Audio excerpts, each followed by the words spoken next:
তাদের যে সকল ওষুধপত্র অ্যাডমিটেড কেস এখন একজন ভর্তি হয়েছে, 4 জন হয়েছে, বাকি সবাই কিন্তু আমাদের হোম আইসোলেশনে। তরফ থেকে ব্যক্তিগত তরফ থেকে অসংখ্য অসংখ্য ধন্যবাদ আপনাদেরকে। এরকম একটা পূর্ণ তিথিতে আপনাদের কাছ থেকে সম্বর্ধনা পেয়ে আমি খুবই আপ্লুত। কীভাবে যে বললে আপনাদের কাছে আমার কৃতজ্ঞতা শেষ হবে সেটাও আমি বুঝতে পারছি না। যাই হোক, এটার মধ্যে যে আমাদের মধ্যে আন্তরিকতা, হৃদ্যতা এগুলো আছে, তারই এটা প্রতিফলন, এবং সেজন্য আপনাদেরকে অসংখ্য ধন্যবাদ জ্ঞাপন করছি। আমি চাই যে আমার বাকি জীবনটাও যাতে আপনাদের সঙ্গে সুসম্পর্কের মধ্য দিয়ে আমি অতিবাহিত করতে পারি। আজকে আমরা যেই ব্যাপারে আপনাদেরকে এই সাংবাদিক সম্মেলনে ডেকেছিলাম সেটা হলো আমাদের কোভিডের যে চতুর্থ যে ঢেউ অর্থাৎ 4th ওয়েভ যেটা, সেটার জন্য আপনারা সবাই এসেছেন। আমাদের এখানের মধ্যে প্রেস ক্লাবের সেক্রেটারি মহোদয় এসেছেন, বরিষ্ঠ সাংবাদিক স্বপনবাবুও এসেছেন এখানের মধ্যে, সঙ্গে যারা আমার সঙ্গে সবসময় প্রতিনিয়ত আমাদের সঙ্গে থাকেন, আপনাদের সবাইকে অসংখ্য ধন্যবাদ। আমি আমার দুজন আমার কোভিডের সঙ্গে যারা দিনরাত আমার সঙ্গে থেকে ফাইট করেন, তারা দুজন এখানের মধ্যে আছেন। আমাদের ডিএসও আছেন ডক্টর বিতান সেনগুপ্ত, ডক্টর সৌরভ দাস এখানের মধ্যে আছেন, যিনি নোডাল অফিসার হিসাবে কাজ করছেন। সেটাকে আমরা সাধারণত 1 তারিখ থেকে, আমাদের এই মাসের 1 তারিখ থেকে আমরা সেটাকে গণনা করছি।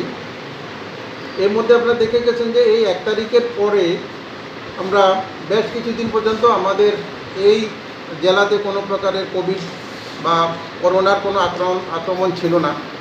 পরবর্তী সময় সেটা হঠাৎ করে বাড়তে শুরু করেছে, এবং আজকের দিনে সেটা আমরা বলবো যে প্রায় ভয়াবহ আকার ধারণ করেছে। এবং এটার যে গতি যেটা দেখা যাচ্ছে, পজিটিভিটির যে গতি বা রেট যেটা দেখা যাচ্ছে, সেটা অসংখ্য দ্রুত গতিতে আমাদের মধ্যে ছড়িয়ে পড়ছে। এবং সেই জন্য আপনাদেরকে আমরা আজকে এখানের মধ্যে আমন্ত্রণ জানিয়েছি, যাতে আমরা এই কোভিডের যে সিচুয়েশনটা আছে সেটা যাতে আমরা আপনাদের সামনে তুলে ধরতে পারি, এবং আপনাদের মারফতে যাতে সেটা আমাদের যারা গ্রামে গঞ্জে বা কমিউনিটিতে যারা আছে তাদের কাছে সেই বার্তাটা যাতে পৌঁছে দেয়। তা আমরা একটা তথ্য দিতে চাই এরকম যে এখনও পর্যন্ত আমরা যে সকল টেস্ট করেছি এই 4th ওয়েভে অর্থাৎ 1 তারিখ থেকে, এটা টোটাল টেস্টের সংখ্যা আমাদের হলো 7,167। এর মধ্যে আমাদের টোটাল পজিটিভ এসেছে আমাদের 366, 366 অল্প কয়েকটা দিনের মধ্যেই কিন্তু আমাদের 366 এসে গেছে। এবং আজকের দিনে আমাদের এই ডিস্ট্রিক্টের মধ্যে 296 জন মানে অ্যাক্টিভ কেস আমাদের মধ্যে আছে। এই যে 366 জন, তার মধ্যে 70 জনকে আমরা হোম আইসোলেশনে রেখে তাদেরকে সুস্থ করে তাদের আবার নর্মাল জীবনে আমরা ফিরিয়ে দিতে পেরেছি। এখনও পর্যন্ত এই 4th ওয়েভে আমাদের কিন্তু কোনো মৃত্যুর কোনো সংবাদ নেই এখনও পর্যন্ত। আমাদের মধ্যে যেই হারে এটা বাড়ছে, যে সংক্রমণটা আমাদের এখন পজিটিভিটি রেট যেটা, সেটা হলো 5.11 অর্থাৎ 5.11। এই যে রেট, এই রেটে কিন্তু এখন পর্যন্ত গতকালকে পর্যন্ত ছিল। আজকে পর্যন্ত এখানে সন্ধ্যাতে এখনও আমাদের সব রিপোর্টে এসে পৌঁছায়নি, কিন্তু আমরা মনে করছি যে আজকেও কিন্তু আমাদের এই সংখ্যাটা নেহাত কম হবে না। আমরা যতজনকে আমরা এর মধ্যে আমরা পজিটিভ পেয়েছি তার প্রায় সবাইকে আমরা হোম আইসোলেশনে রেখেছি। আমাদের মধ্যে মাত্র 3 জন আছে এখন আমাদের কোভিড যে হাসপাতাল আছে সেই হাসপাতালের মধ্যে আছে, অর্থাৎ বিলোনিয়া হসপিটালকে আমরা যে BCHC হিসাবে আমরা ডিক্লেয়ার করেছি, সেখানের মধ্যে আমাদের যে মেডিকেল টিম আছে তাদের তত্ত্বাবধানের মধ্যে 3 জন আছে এখন অ্যাডমিটেড কেস। আর 4 জন, এখন একজন ভর্তি হয়েছে, 4 জন হয়েছে। বাকি সবাই কিন্তু আমাদের হোম আইসোলেশনে আছে। যারা হোম আইসোলেশনে আছে তাদেরকে আমরা প্রতিনিয়ত তাদের সঙ্গে যোগাযোগ রাখছি। আমাদের কন্ট্রোল রুম আছে, সেই কন্ট্রোল রুম থেকে তাদের সঙ্গে যোগাযোগ করা হয়। আমাদের যে স্বাস্থ্য কেন্দ্রগুলো আছে, সেই স্বাস্থ্য কেন্দ্রেতে যে সকল ইনচার্জরা আছেন, যে টিমগুলো আছে, সেই টিমগুলো তাদের সঙ্গে প্রতিনিয়ত যোগাযোগ করে চলছে। তাদের যে সকল ওষুধপত্রের প্রয়োজন সেই ওষুধপত্রগুলো সাপ্লাই দেওয়া হচ্ছে, এবং তাদেরকে পালস অক্সিমিটার দেওয়া হচ্ছে। কোথাও কোনো প্রকারের অসুবিধা দেখা দিলে আমরা সঙ্গে সঙ্গে সেখানের মধ্যে গিয়ে আমরা উপস্থিত হচ্ছি, এবং উপস্থিত হয়ে তাদেরকে আমরা তাদেরকে সাহায্য করার জন্য আমরা সবসময় প্রস্তুত থাকছি। আমাদের মাধ্যমে যারা পজিটিভ কেস আছে, তারা যদি বেশি সিরিয়াস হয় তাদেরকে কিন্তু আমাদের ডিসিএসিতে আমরা নিয়ে আসছি এবং তাদেরকে সেখানে তাদেরকে চিকিৎসার ব্যবস্থা করছি। তা আমরা এখনও পর্যন্ত যেগুলো দেখেছি যে আমাদের বিলোনিয়া সাব ডিভিশনে এখনও পর্যন্ত 126 জন আছেন এখন অ্যাক্টিভ কেস আজকে পর্যন্ত। শান্তিবাজারে আছে 57 জন, সাবরুম সাব ডিভিশনের মধ্যে 108 জন আছেন এবং আদার ডিস্ট্রিক্টে অন্য জায়গাতে যারা আছে তারা এখানের মধ্যে আছে 8 জন অন্য ডিস্ট্রিক্টের মধ্যে আছে।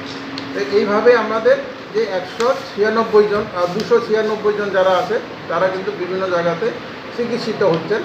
এখন পর্যন্ত আমাদের কাছে যতটুকু ইনফরমেশান আছে এর মধ্যে খুব সিরিয়াস অবস্থায় কেউই নেই এখনও পর্যন্ত। পরবর্তী সময়টার কথা আমরা এখনও কিন্তু বলতে পারছি। আমাদের প্রায়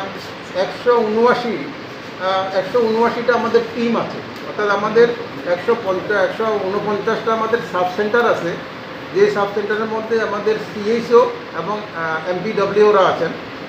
এছাড়াও আমাদের 30টা আমাদের হেলথ ইনস্টিটিউশন আছে।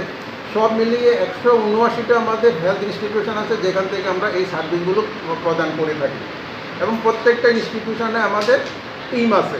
এরা আমাদের ভ্যাকসিনেশনের টিমও আছে এবং যদি স্যাম্পল টেস্ট করতে হয় সেই টেস্টের জন্য আমাদের টিম সেখানের মধ্যে প্রস্তুত আছে।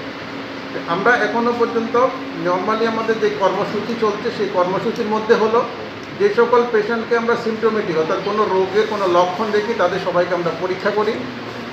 আউটডোরের মধ্যে যারা আসে তাদের মধ্যে যাদেরকে আমাদের সন্দেহ হয় তাদেরকে আমরা পরীক্ষা করি।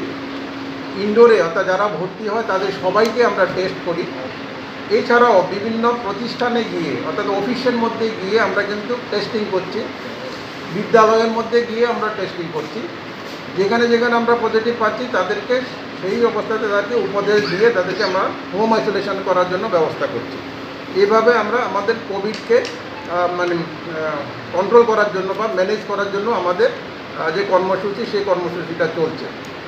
তো আমাদের যেহেতু কোভিড একটা ভাইরাল ডিজিজ এবং আমরা সবাই জানি যে এটা স্বাস্থ্যবিধি কতগুলো মেনে চলতে হয়, তার মধ্যে যেমন মাস্ক পরিধান করা, আবার সবাই যাতে মাস্ক পরিধান করে তাতে কিন্তু আমাদের সংক্রমণটাকে অনেকাংশে প্রায় 50 থেকে 60% আমরা কমিয়ে ফেলতে পারি।